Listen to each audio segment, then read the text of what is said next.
temporarily anyway. When wind began operating, prices dropped across the board.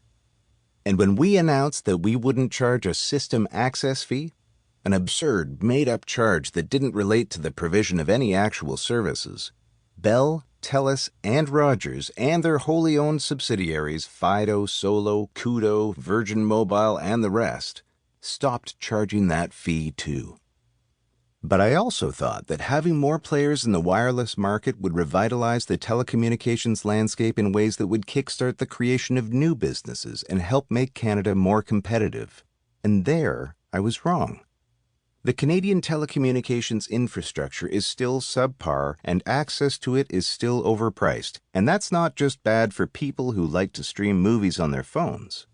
It's bad for businesses that rely on the internet, which is pretty much every business these days. Though the impact on high-tech companies is most severe, and therefore, ultimately really bad for our economy.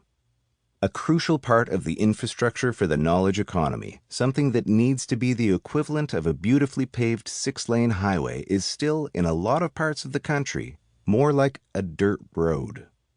Nor did wind usher in an attitudinal shift, emboldening entrepreneurs to dream big and try to build businesses capable of disrupting the oligopolies that dominate so many sectors of our economy, from banking to energy. Unwittingly, we may have done the reverse, providing a cautionary tale about the futility of trying to challenge the status quo in Canada. Why didn't the advent of a fourth carrier have a bigger impact? The simplest explanation is that wind was not, in the end, a strong enough challenger to break the oligopoly's stranglehold on telecommunications and force fundamental change. I wasn't a perfect CEO, and I definitely made mistakes.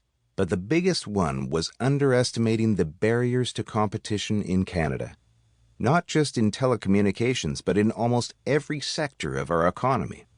Some of these barriers are cultural, historical, and intangible, while others are structural, regulatory, and glaringly obvious. Some are the product of the way our capital markets function. Others are related to the way our government operates. Some spring from the power of oligopolies and the way our business elites interact to protect the status quo. Others can be traced back to our education system and how we learn to think about our own prospects and capabilities. But the net effect is the same. If we can't compete with each other and with the rest of the world, there's a ceiling on growth in Canada. The consequences go far beyond the fate of a single company or even an industry, and right to the heart of what kind of country Canada will become in the 21st century. A major transformation of the global economy is underway. Amidst considerable uncertainty, two things are very clear.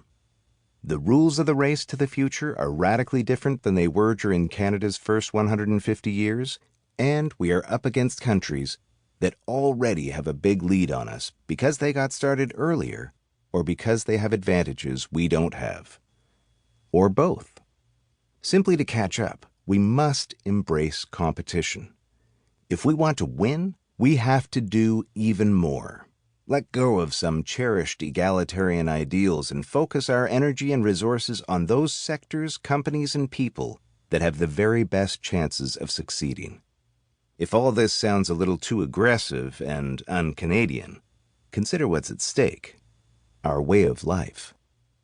Already, our children's prospects are considerably worse than ours were, not only because of trends originating outside our borders, but also, largely, because of what's happening inside them.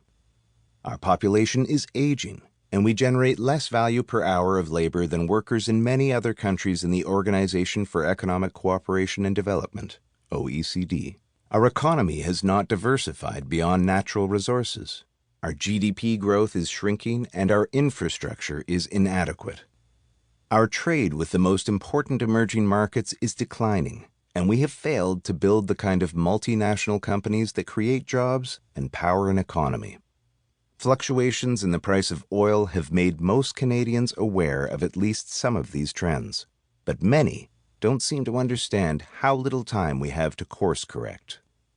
And if we want to preserve Canada's well-deserved reputation for tolerance, decency, and equality of